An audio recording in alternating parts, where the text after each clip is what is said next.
Florida present special teams?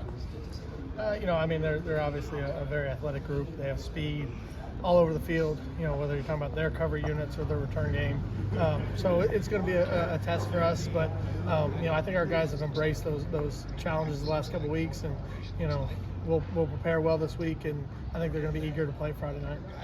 You knew going in how good Louisiana had been on special teams, especially on returns. How excited were you with how your team kind of responded to that challenge? Well, the last couple of weeks, just the way it's worked out, we've been going against some of the top-rated return units in the country, really. Miami, Syracuse were both top-rated in terms of kickoff return last week. ULL was top-rated in terms of punt return. And I think our guys embraced that challenge. I think they like the fact that, going into the game, there's a lot of talk about the other team and what they do well. And, from our standpoint, we have a lot of confidence in what we do from a coverage standpoint. And our guys were excited for the challenge, and they did a great job. I mean, I think we set the tone with, on that first kickoff return. Brendan Gant did a tremendous job. And the rest of the day, it just kind of went away. I think they lost a little bit of their confidence after that. This D-line group's faced a lot of scrambling quarterbacks in the hands too. So what's different about Anthony compared to the other guys? I think just the sheer nature of his size. I mean, I think that's a different thing. You got to be physical at the point of attack. He has the physicality to break tackles and the size to break tackles. And we need to bring it. We need to bring our pads like we were tackling a tailback or anybody else who's in a skill position that's a bigger player. And you see him make a lot of plays after contact. And we got to do a great job of not only not allowing the scramble to start, but and when we have opportunity to make a play on and make the play. You guys, it seems like you guys have gotten better at that as the years gone on in terms of like finishing plays and things like that. Are you pleased with how that's developed in terms of making the plays on the quarterback? Yeah, I mean, I think as the years gone on, experience obviously is valuable. One of the things that does become a little bit challenging when you go through fall camp is we don't finish on quarterbacks, and really the first time you do that is in game one, and when you have young guys that that don't have a lot of playing experience, there is still that, even though it seems so simple and it seems something that should be easy to just always have that finishing point. Actually finishing the play is critical, and then getting the experience of Pat Payton or I'm trying to think of some of the other young guys, Josh Farmer, that haven't had a ton of game experience that to then go do that is critical.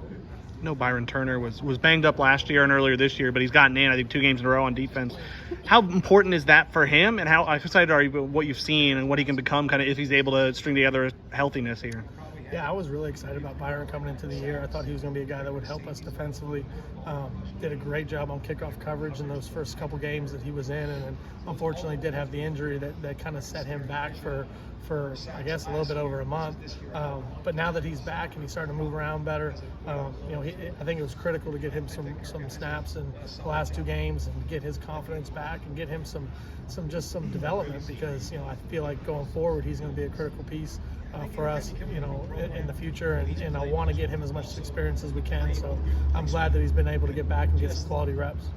We've talked a lot about Brendan and how the way he's embraced special teams and his role on the defense team.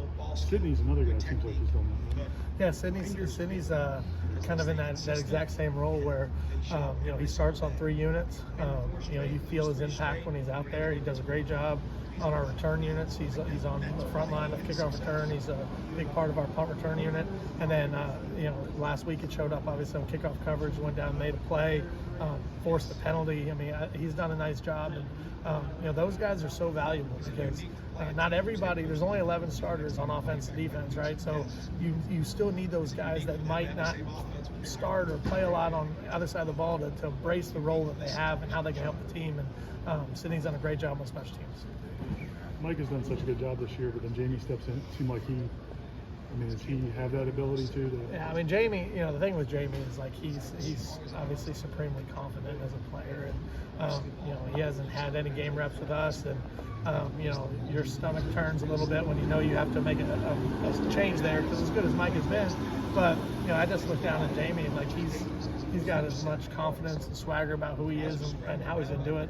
Like I really had no doubt he was gonna go in there and do a nice job, but for him to hit the first one, he kind of attacked the ball, caught it, and I was like, okay, he's ready to go. I thought he was going to pop that one out, really, the first return he had. So he did a great job, and it's good to have a couple guys back there that you're confident in.